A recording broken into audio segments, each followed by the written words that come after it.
Okay, attendee numbers are ticking up.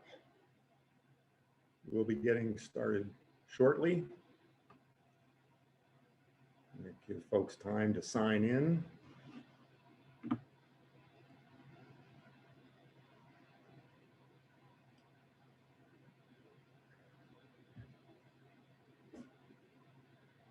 Glad you all could join us.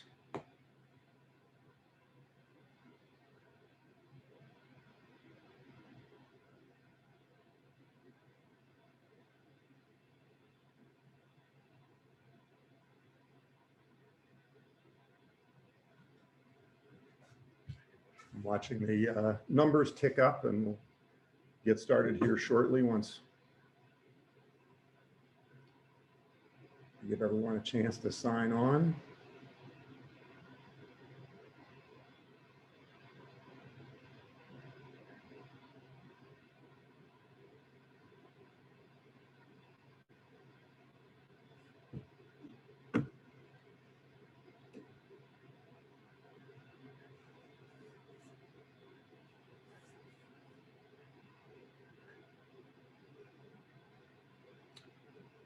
We're also going to be attempting a poll to see where everyone is from.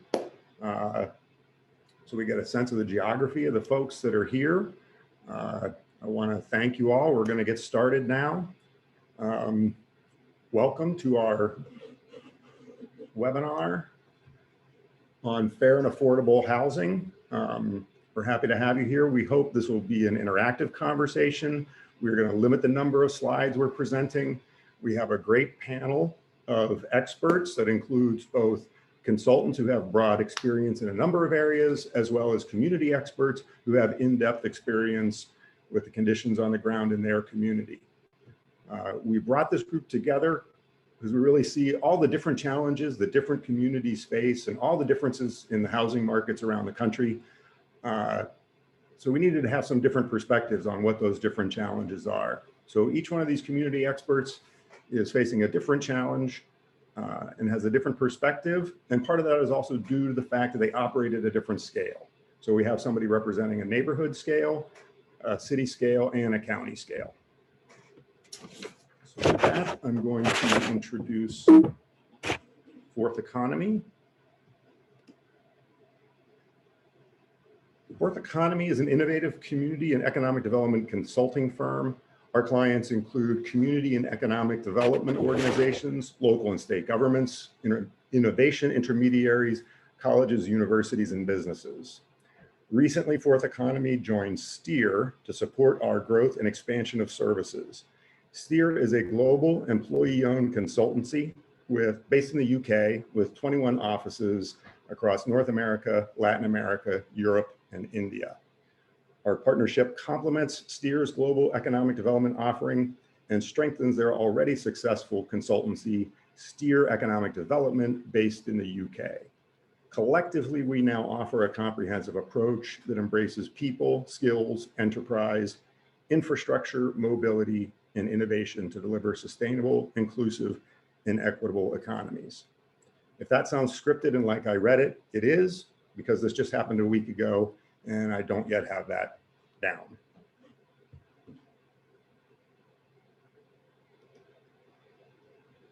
I'll briefly go over our agenda. We are going to have a brief presentation and overview to set the context on fair and affordable housing. Then we'll go into our introductions.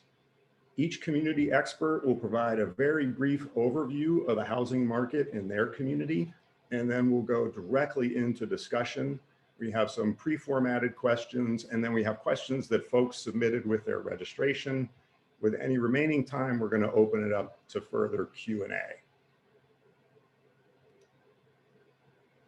So I'm Jerry Patis. I'm the Vice President of Research and Analytics at Fourth Economy. I'm going to be the moderator, and I'm going to pass it over to Christina to introduce herself. Thanks so much, Jerry. Hi, everyone. My name is Christina Harold. I'm the Economic Resilience Associate with Fourth Economy. I will be helping just frame our conversation for today as it relates to fair and affordable housing. So if you wouldn't mind going to the next slide, Jerry. Thanks. So the idea for this webinar initially came about last month in April because it was Fair Housing Month, which commemorates when the Fair Housing Act was signed into law in 1968. The Fair Housing Act was created as a response to discrimination that was being faced by people of color and vulnerable families, and it was a follow-up to the Civil Rights Act of 1964. So the Fair Housing Act made it illegal for landlords to discriminate against home seekers due to race, color, sex, and disability.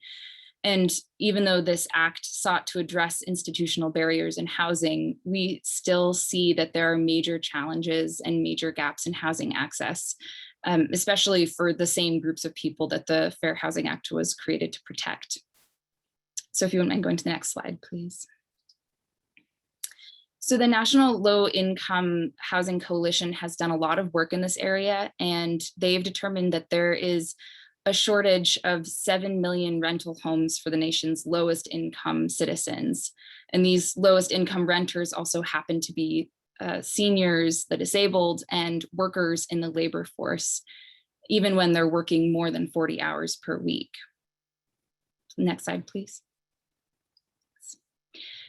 And because of the growing racial wealth gaps in our country, we know that the majority of these low-income workers and renters also happen to be people of color.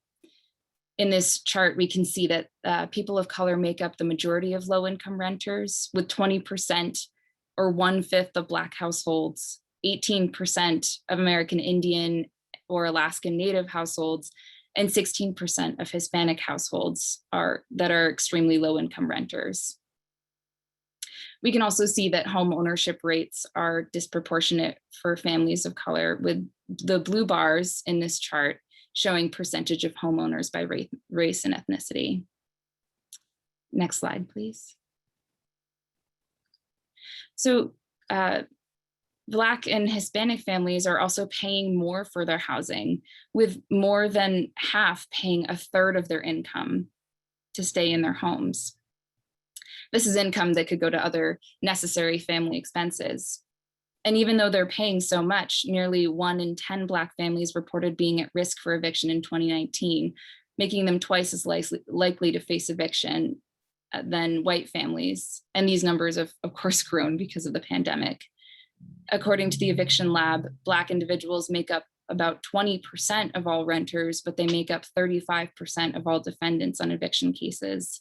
And even in some cities, Black and Latinx people make up as much as 80% of eviction cases. The eviction filing rate is also higher for women, and especially women of color. So all of this is pretty much to say that we may be 50 years past the Fair Housing Act, signed into law in 1968, but we're still seeing disproportionate impacts of the housing crisis. And the Housing Act, which was meant to protect vulnerable families and help them overcome systemic barriers, with this data, we can see that we're not able to ensure that all community members have access to the housing that they need. The affordability crisis has prevented families from stable housing situations. And so we feel that housing cannot be fair if there are not enough homes available to meet the realities of families' economic situation. So it's a big challenge, it's a big issue, and we have to be creative about how to apply strategies in our own communities at different levels, which is why we have, as Jerry mentioned earlier, speakers from various levels here today. So I'll turn it back over to Jerry. Thanks, Christina. So I'm going to ask our consulting experts to introduce themselves, starting with Christine. Hi, everybody. My name is Christine Mondor, and I'm principal at Evolve Environment Architecture. We're a design and urban strategy firm in Pittsburgh, and we've had the opportunity to work with some of the folks here on housing, which is different in every community. The issues are different, but share some themes. So I think we're going to hear some great stories today, and I'm looking forward to participating. Thanks. Hi, everyone. My name is Marjorie Willow, and I'm a principal with Mullin Lonergan Associates out of the Pittsburgh office. And quite a bit of our work involves working with communities on affordable housing issues, fair housing issues, and ways to work with the community to determine how to prevent displacement, improve investment in low and moderate income neighborhoods in their communities. Great. So I'm going to briefly introduce our three community experts. Dave Brewton will be representing the neighborhood scale. This is a small community in Pittsburgh that is facing large external development pressure. Amy Snider from Harrisonburg, Virginia. There's a small college town where the rental market is absolutely dominated by the college students. And Martha Faust from Ramsey County, Minnesota, which is home to St. Paul, Minnesota. And they're doing a county scale affordable housing program where they're having to get the municipalities to cooperate and collaborate, but they're also building in equity and inclusion. So I'm going to pass it to Dave to introduce himself, and we'll go in order. Hi, everybody. Dave Brewton, Senior Director of Real Estate for Hazelwood Initiative. We're the community development corporation serving the Hazelwood neighborhood, which happens to be adjacent to 176 vacant acres of former steel mill land. Thanks, Jerry. Great.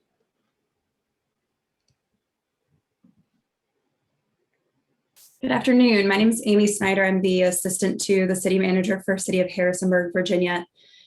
We are a largely urban area in an agricultural and rural region nestled between Shenandoah National Park and West Virginia. And in addition to being the regional hub, an economic hub of the valley, we're home to both a large public university as well as a small private university. And the large public university, James Madison, is the largest driver of both our economy and our housing challenges. So as enrollment has grown in the university and our population has grown, we have struggled to meet the demands while putting additional pressure on our low-income residents in the community. We are only 17 square miles, so we have limited land left in our city limits to build housing, and developers have turned to the rural farmland on our periphery to build single-family housing. And most of the focus of development in the city has been on producing more profitable off-campus student housing. And as service industry jobs increasingly grow in our market, housing that is affordable to these households has become even harder to obtain because of limited supply and the high demand in our market because of the student population.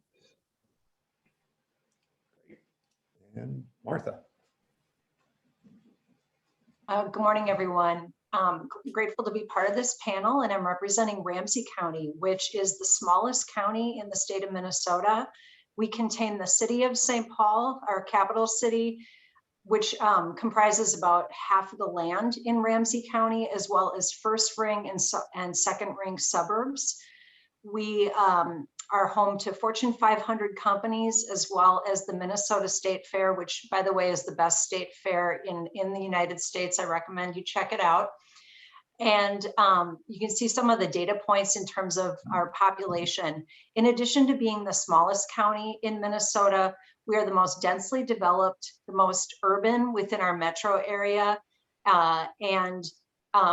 With that pattern of dense development, any development we're talking about within the county is by definition redevelopment. In terms of our housing market, you can see there our median home value. I just checked Zillow this morning, and it's closer to $290,000, which is substantially less than maybe on the coast in some of the hotter markets. But we are expensive and growing compared to our other neighboring states in the Midwest.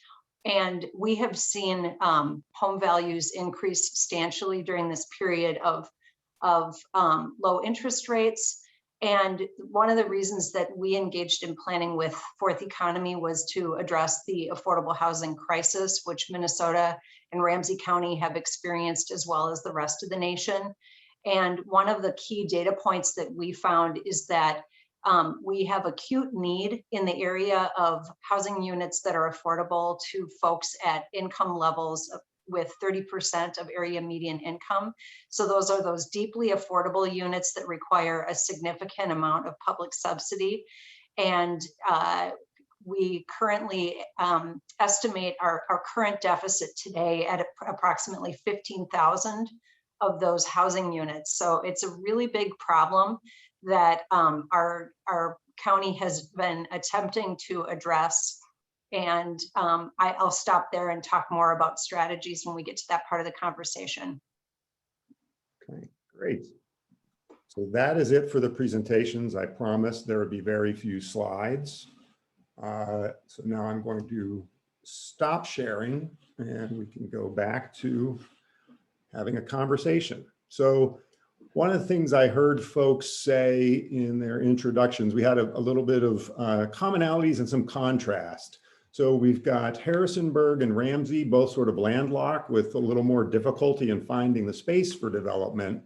And then we have Hazelwood, where you're adjacent to 170 largely vacant acres that are currently being developed now by Carnegie Mellon University. In what way do these conditions and how did this influence you guys starting to address your affordable housing problem now? What brought it to the forefront in your community? Well, Go ahead, Dave. since I was brief in my introduction, I'll fill in a little detail.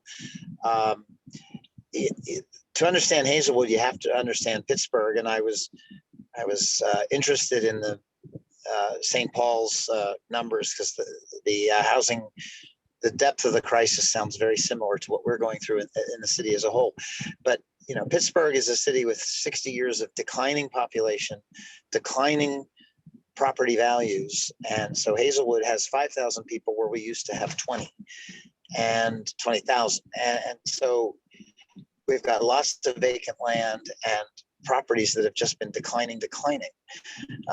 But in recent years, since the 2010 census, the city's been coming back up again, and it's kind of caught us all by surprise. And so neighborhoods which for years were just doing CDBG funded affordable housing, now all of a sudden are fighting a market that was going from average values in Lawrenceville's case of like 30,000 to 300,000 in a period of just 10 years. Hazelwood appears to many to be the next big thing because of the housing that is slated to go on the brownfield. So I think what spurred Hazelwood to think about its strategy in terms of an anti-displacement strategy rather than just building affordable housing was a change in the city's market and learning from this very new experience. It was just shocking to think that values would go up the way they are. Great. Martha, how about in St. Paul and Ramsey? I think you're muted. Got it. Just to expand a bit more on what I said, you know, we're seeing those acute pressures, both, you know, I just want to note, since I'm tuning in from St. Paul, that we're just across the river from where George Floyd was murdered, and Minnesota has been particularly in the spotlight in the last year in terms of racial disparities. So we really want to call that out. And that certainly applies to housing in terms of communities of color being disproportionately housing insecure and cost burdened is some of the data that Christina shared. And so in trying to address this issue, we very intentionally, our county board is been really active in this space in terms of leading on racial equity. And we wanted to frame and understand the current conditions and also the solutions we would be thinking about from the lens of equity and inclusion. And you know, that meant that we're having to wrestle with some of these really difficult realities. I mentioned the deficit in the deeply affordable housing units. We also became aware that there are, we have an acronym in the Midwest or in Minnesota that we use called NOAA, which is naturally occurring affordable housing. And that's housing that doesn't have a government subsidy. that the market's providing.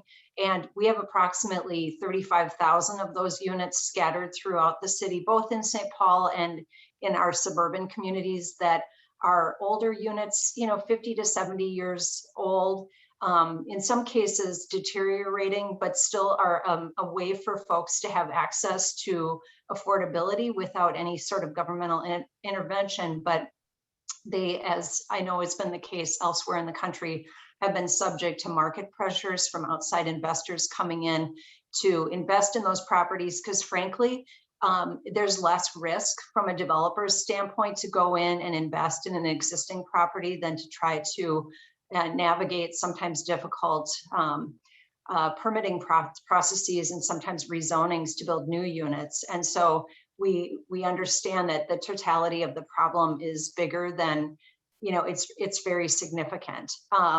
So that is part of what we were looking at and trying to be strategic in thinking about place-based solutions and investments in both existing and future planned transit corridors and key commercial corridors. And, because we have limited resources, I don't know if you want me to talk about resources yet, Jerry. I'm guessing that's coming later in the conversation. Yeah. Okay.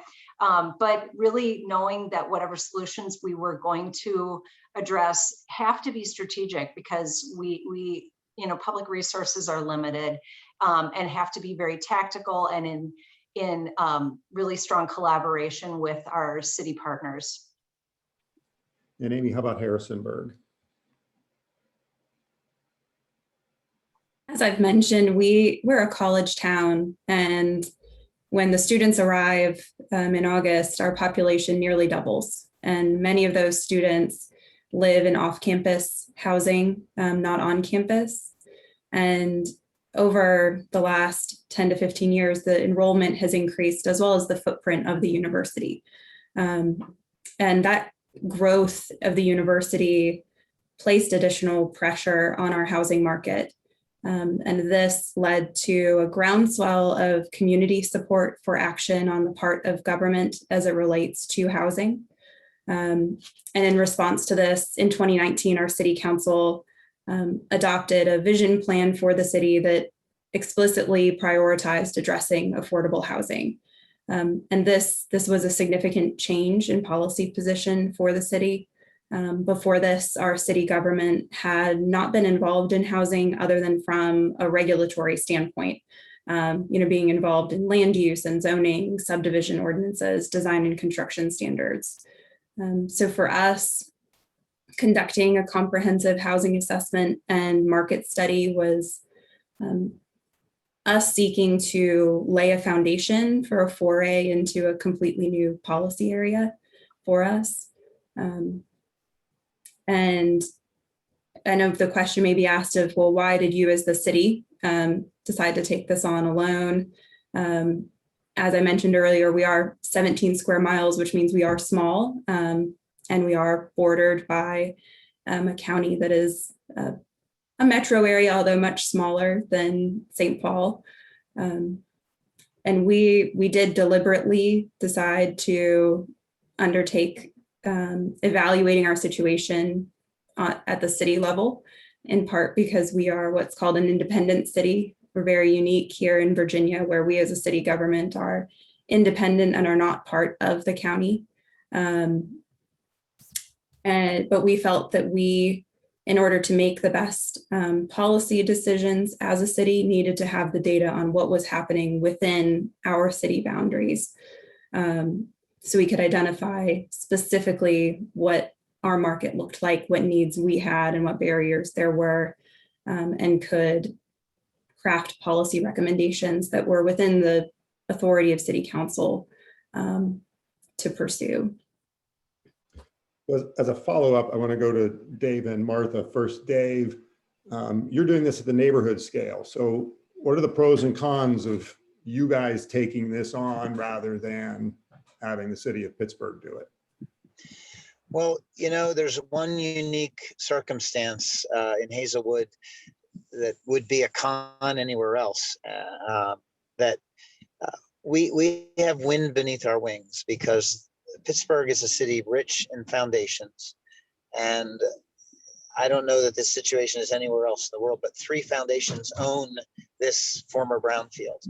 And one of them has made a 25-year commitment to the neighborhood. And that includes significant funding for our anti-displacement strategy, the renovation of homes, and the gaining control of rental units. So I would say a normal con of doing it is that it's hard to get to capacity. It's really hard to get to capacity. CDCs are too small in scope to do that.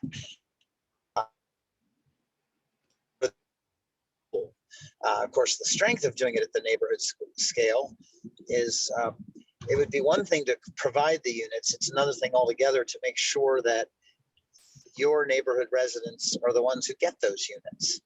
And so because we have deep ties with the people of Hazelwood, I think the real strength of the neighborhood scale is that we can connect real people to these real solutions we're coming up with. And Martha, you're at the county scale. Yeah, so I want to just first clarify that I know that the way counties operate and scope of what they take on really differs from, state to state and region to region. Within our metro area, we have seven counties are part of the major metro area. And there are, within that metro, there are counties that both own and operate affordable housing buildings. Ramsey County is not seeking to do that. We would not be the developer, but we're really looking to develop additional funding programs and tools to be able to help offset the costs of financing affordable housing projects in collaboration with both our Minnesota Department of Housing Finance and with local governments. Do you want me to talk a little bit about the tool that is the main financing mechanism that we're thinking about, Jerry, or do you want me to pause on that? No, go ahead and say that now. You brought it up. Okay, great. I'm just chomping at the bit. So we've been the only county within our 7-county metro area that does not levy for our Housing and Redevelopment Authority or our CDA or EDA. And that has been the main tactic that's come out of this planning process that would be the largest and most flexible source of funds. And I'm happy to report that we've cleared a big hurdle. We determined that it would be something that would automatically apply to all of our communities unless they had an HRA established prior to the counties. Ours was established in 1971, and there are 2 communities in our county. The most important being the city of St. Paul, which, as I mentioned, is just over half of our geographic land area and our tax base. And yesterday, their city council affirmed the ability of the city of St. Paul to participate in that HRA levy. So I want to say thank you to the team, including Fourth Economy. I also noticed Josh Devine seems to be in the audience. So I want to say a special hello and thanks to him for all his work. And so that's going to be a really important tool for the county going forward, but by no means is it enough. We're also looking at the American Rescue Plan, frankly, as the opportunity to provide a little bit of a bolus dose to help us in that area.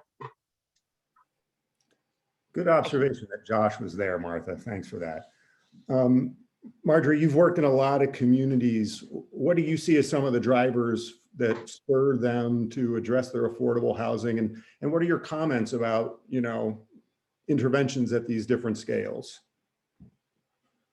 So in terms of spurring action at the local level, I think what we've been seeing more and more of is when, what have historically been low and moderate income neighborhoods, quite often the historical African-American neighborhoods in cities, and that tend to be located either adjacent to downtown or very close to downtown, and they're starting to see development pressure occur, and that's forcing out residents as well as small businesses that can no longer afford the rents.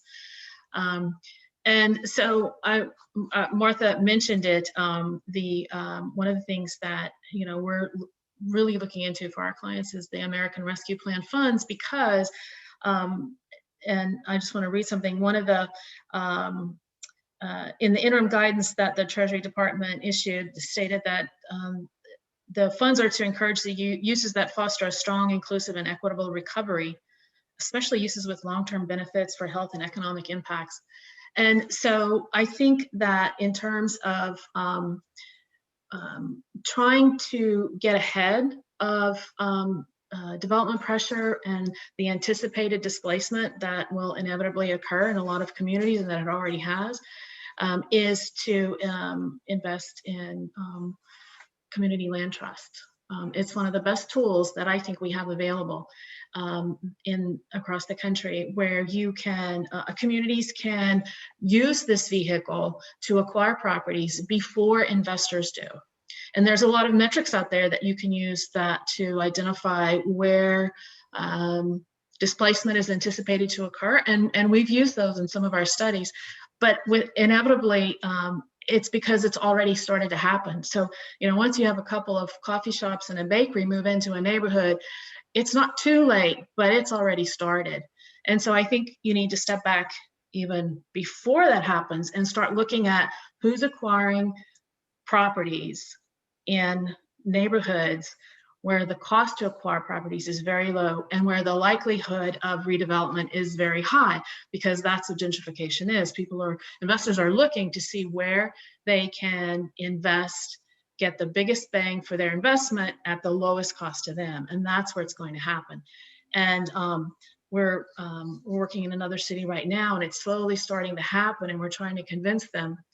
This is a growing city in Texas where you really need to act now before it becomes really too late to preserve some important commercial and residential investment in a historical African-American neighborhood right off downtown. Right. And Christine, your thoughts on the drivers and the scale? So just picking up on something that Martha said about naturally occurring affordable housing, or NOAA, is almost every neighborhood or city that we're working in has a baseline of having had naturally occurring affordable housing. But unpacking that term means that naturally occurring affordable is what it is because it's affordable but not desirable. It's affordable but not safe and healthy. It's affordable but not well located. And when these communities, when something changes in that formula, what had been affordable suddenly isn't. And so Hazelwood, affordable, but now well located. Change in some of the communities that we've worked in Bozeman, Montana, Allentown, Pennsylvania, affordable, but now kind of well located because the dynamics of the larger systems have changed. And so what we have to do when we look at the right scale of action for these communities is to think about not just the tools we have. Are you the county? Are you the city? Are you a nonprofit, a land trust? But what are the tools we need? And so the tools we need, for instance, when we're dealing with Hazelwood's issues, which are very intensely local, a kind of strong edge condition to a community that is rising land values because of where it is, versus a kind of Bozeman or Allentown, Pennsylvania, where they are seeing change broadly, regionally. In Allentown, and being within Amazon delivery distance of New York City means that in all their dynamics changed in terms of who wants to come there, who's moving there, and what land use is being used for. Same thing with Bozeman, Montana. If they already had a problem with missing middle housing prior to COVID just accelerated the intense demand for living in that city. And so that kind of naturally occurring affordable quality that they had for decades suddenly changed its formula because it became affordable and well located, affordable and desirable. And so, you have to deal with those issues on a regional level. If you have a regional problem, Bozeman and Allentown have to deal with it at multi-county MPO levels. or on a local level if it's a highly localized problem, but you probably need to do all of them at the same time. That's the challenge. So. Okay. So next question, we've talked a little bit about some of the partners you've engaged. What other partners have been engaged in your affordable housing strategy, and which ones are really critical for your success? We can start with Amy. So I'll start by saying that tackling our housing challenges is going to require a community-wide effort that involves public, private, and nonprofit entities. And there also is, beyond just partnerships, a lot of education that is going to need to happen as a community. We are only 17 square miles, and tackling our challenges is likely going to require additional density and changing how what housing looks like. So what I didn't mention is that in addition to this market study, we also are in the process of, for the first time since the 1990s, comprehensively rewriting our zoning and subdivision ordinances. Coincidentally, those both happened at the same time. So there likely will need to be changes that shift the way some of our neighborhoods look and the way that we as a city regulate housing. And that may run into NIMBYism because it will, again, may change the way that our community that is in many ways a small town looks and feels. One of I think our most critical partners is our Harrisonburg Redevelopment and Housing Authority. This is an agency that is the lead as it relates to affordable housing in our community. And they also are the lead agency for our continuum of care. And our continuum of care stretches from our city all the way to the very northern boundary of Virginia. So it's a very large continuum of care regionally. And we're fortunate that the Harrisonburg Redevelopment and Housing Authority is the lead agency for that continuum of care. But they have been and will continue to be a key partner as it relates to housing and affordable housing in our community. And within our study, there's a significant number of recommendations that identified HRHA and our COC as lead implementers.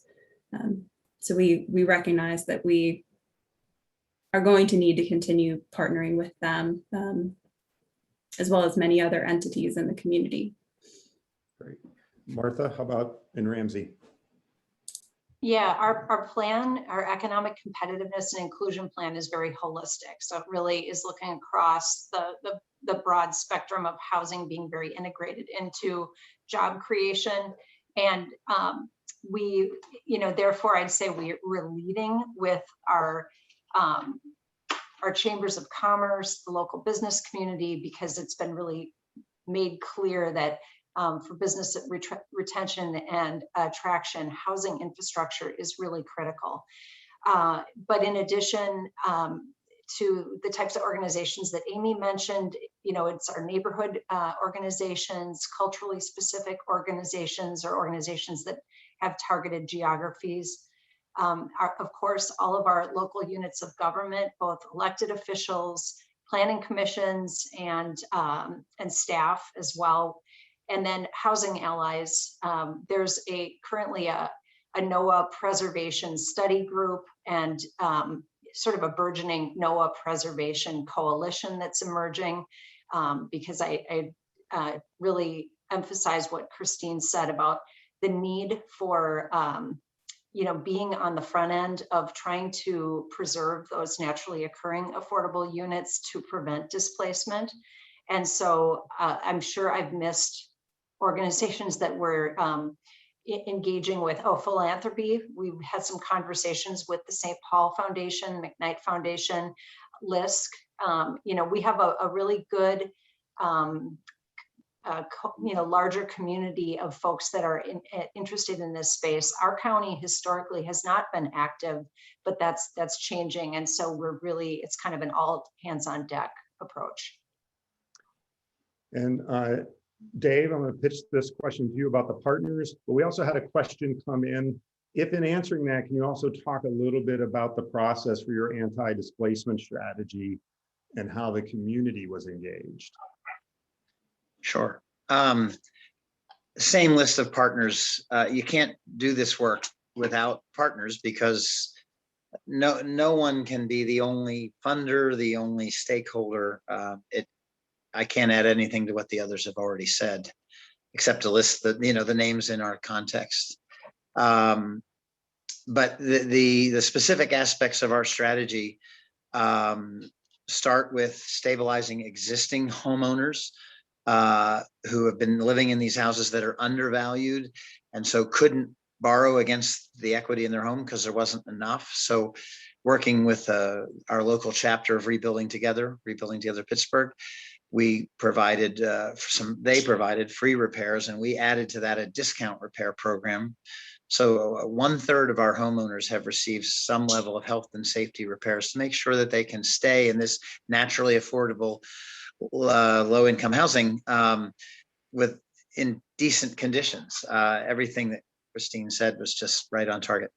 And then the second piece is helping renters become homeowners, because we say to them, values are going to go up, rents are going to go up, and if you're a renter, you're going to get poorer because you're going to be charged more. And if you're a homeowner, you're going to have some wealth to pass on because your house will become worth more than what you paid for it.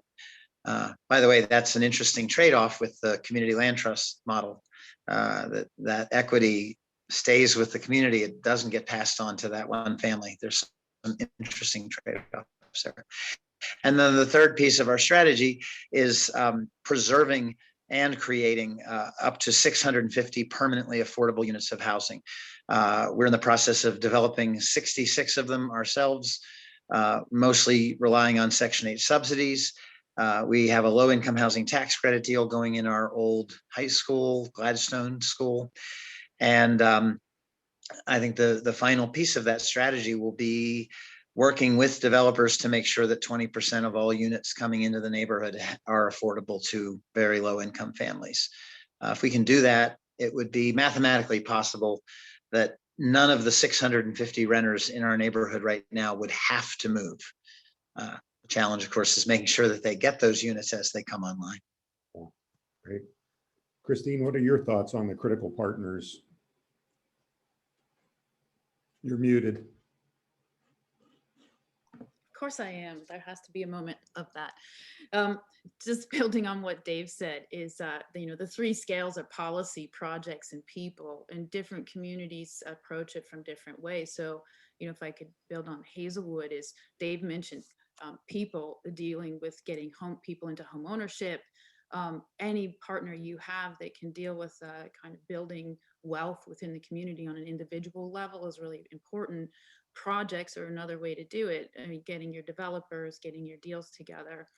Policy is a piece maybe that has to come into Hazelwood's world a little bit more strongly. In the city of Pittsburgh's looking at inclusionary zoning and the kind of larger local, regional, federal level policies that support that work.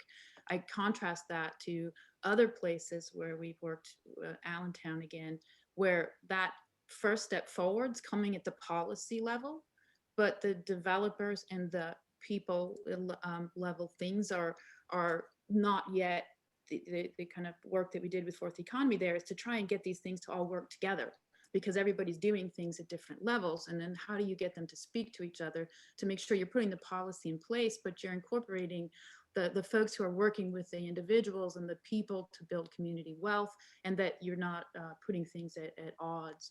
And I would say then again, back to the third project I mentioned before in Bozeman, Montana, where a community land trust was created, a foundation sponsored missing middle housing, and is trying to actively push that system at the policy level to not have so many hurdles to jump through to produce housing in the first place. You know, sometimes these projects can transform larger systems, and that's why you work bottom up. Sometimes you have to really focus your efforts on the top down to make sure that that top down is not kind of missing its gears and working at odds with things that are going on. Marjorie, anything to add? You're muted. Just keeping the record going. I think it's pretty well been stated. I've been keeping myself off mute because otherwise I'd be doing it every single time. You know, one of the things that was mentioned earlier was the issue of, you know, it's not just affordability, it's quality and how well located is it. So what are you doing in your community to coordinate housing, transportation, and economic development? Dave, we're starting with you on this one. I think we're having fights about transportation. What were the other categories, Jerry? I'm sorry. Well, the housing, which we already talked about, but it's coordinating that with transportation and economic development. And economic development. Again, we have another really wonderful opportunity because the developers of our brownfield are intentional about this. There's an example just down the river in the Mon Valley at Homestead where, you know, they took the brownfield and built what's a really attractive shopping area with 30 or 40 restaurants. And it's called the Waterfront. Everybody loves it. They left the smokestacks, so you have this feeling that you're in this historic place. But Homestead as a community used to have a main street that ran right along the river on 8th Avenue. And now everyone can go across the Homestead Grays Bridge, go down into the waterfront, go around a big circle and come back up and go over the bridge. And they never made it to the main street. So the main street kind of crumbled over 20 years. So there's some good signs of rebirth going on now. But our partners who are developing our brownfield are committed to minimal retail there. And so our main street, it's called 2nd Avenue, because of foundation dollars, we have control over the key parcels. And we are working slowly to try to rebuild a retail corridor. Retail is such a fun business in the last few years. But we're working at it, and you know we'll have the ability to let that retail be the zipper, the blender between existing Hazelwood coming down off the hill and the new units of housing that come on the brownfield. So you know, having a viable commercial district and amenities will make it a more attractive place to live. Great. Amy?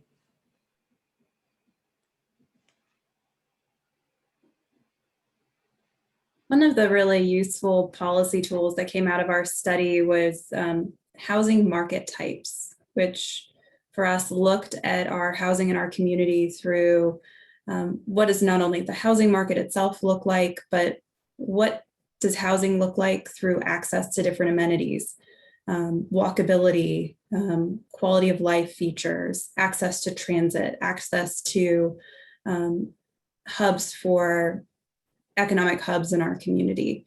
So I just want to mention that has been a really useful tool for us as we look at not only housing, but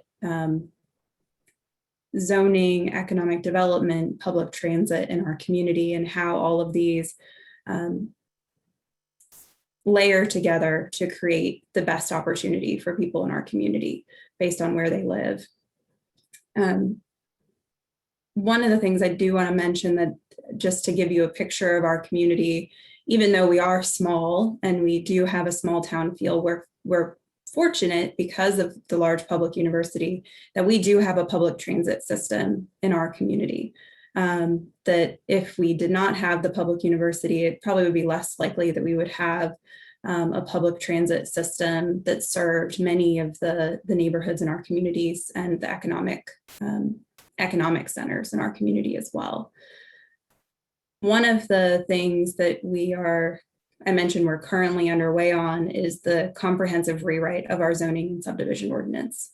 And these regulations currently have a significant impact on housing, transportation, and economic development. And it's anticipated that in the new regulations that more areas will be allowed to be developed from a mixed use approach, which will allow for housing, transportation, and economic development to work even closer together and be even closer together in our community.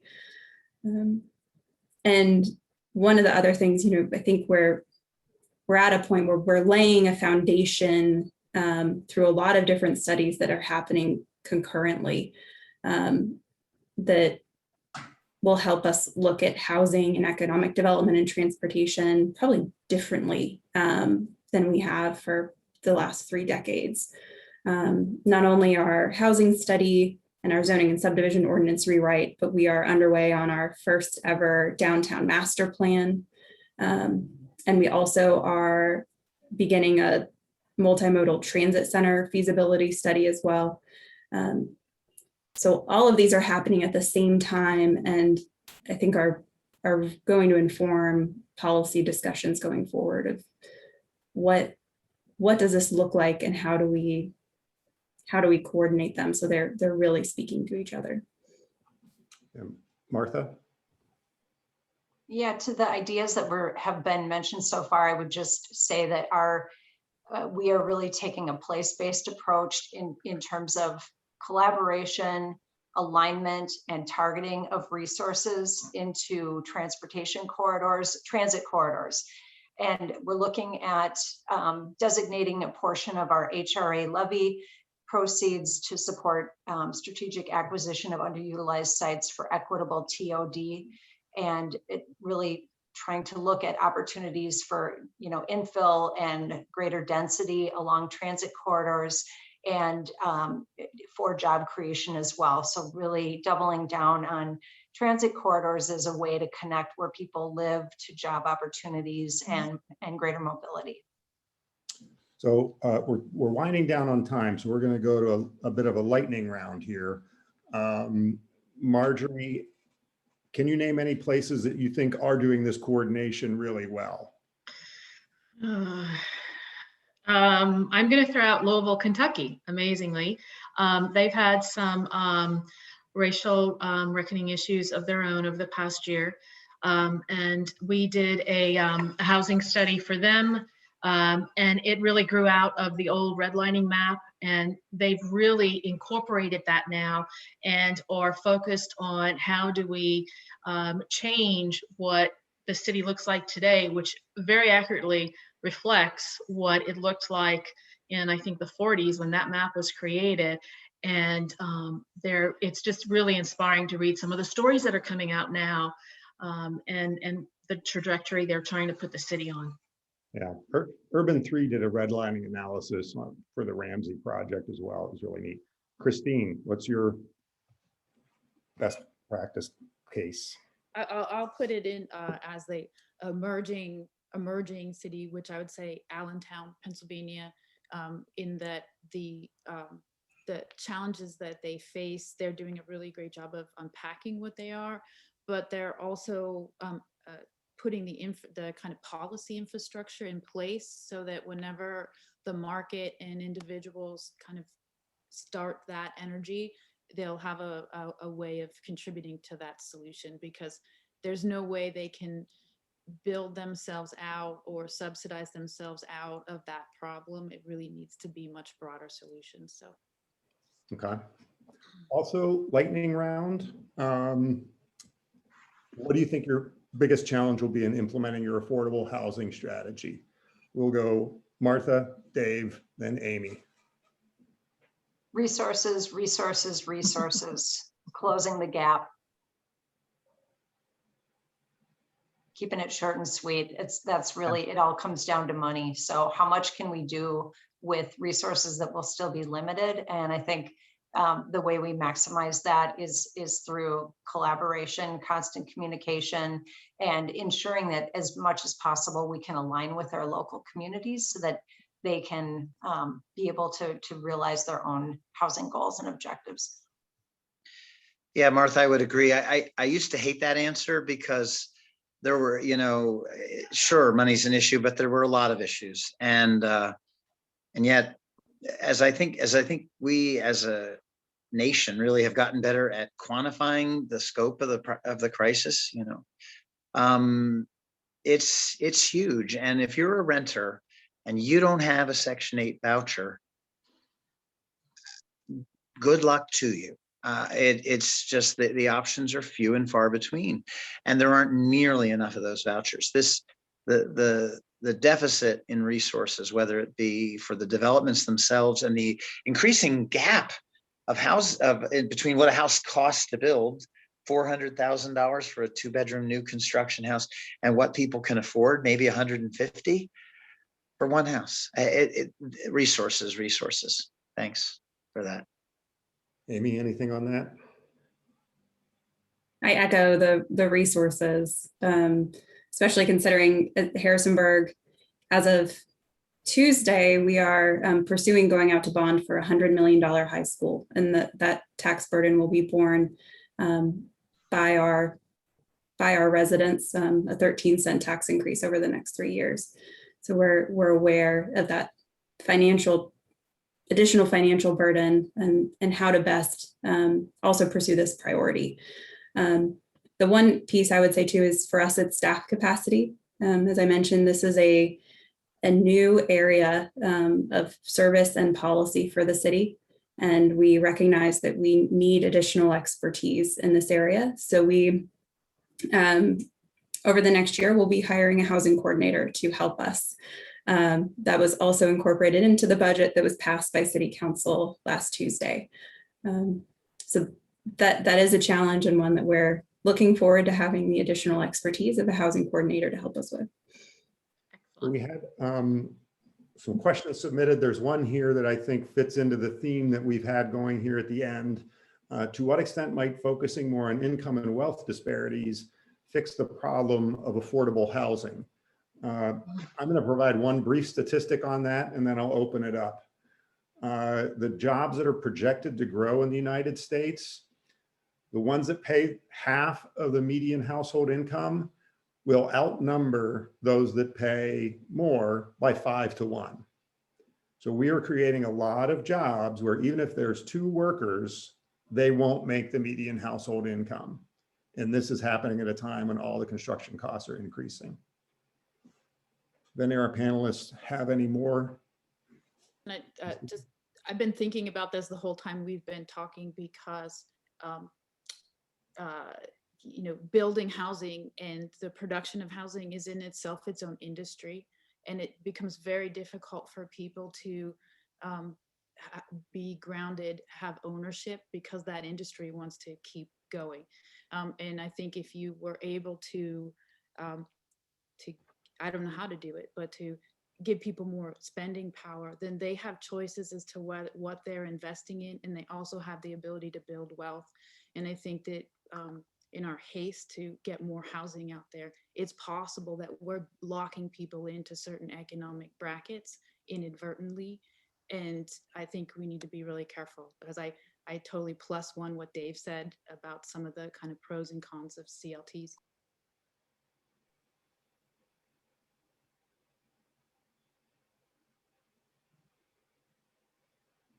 Okay. Well, I don't think we have time to get to too many of these other questions.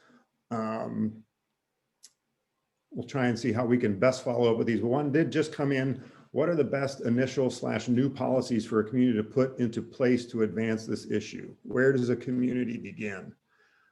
My first part of that answer is, what we've seen here is, there's a lot of different starting points for different communities. Depending on what scale you're going to attack the problem and how big the problem is in your particular community. We see a wide range, of scale. Ramsey County has a lot of cost burden households and a lot of units, but it's also a relatively big area with some stable economy. But percentage-wise, a community like Allentown is facing a really severe problem. And this is not something that you can build your way out of, because all those units that you build, you then have to subsidize the people who are going to live in them because their jobs are paying less than half the median income. So some of the things, I mean, certainly I think the anti-displacement that we heard is one good place to start. Preserving your NOAA housing is another good place to start. You know, an ounce of prevention is worth a pound of cure. So those are a couple good places to start. But then you have to look at what other strategies will work in here. Can you convert renters to owners? Does it make sense in that community? If the home prices are rising, yes. If the home prices are falling, no. In that case, then maybe the community land trust is the right solution. So you really have to adapt the solution to your specific community and your needs. I want to thank our panelists. Had the opportunity to work with all of them, and I knew they were all great people, and this would be a great discussion. And I want to thank all of our attendees and for the questions you submitted. I apologize we didn't get to them all, but I hope that this was informative and a good use of your time today. Thank you. Thank you. Thank you.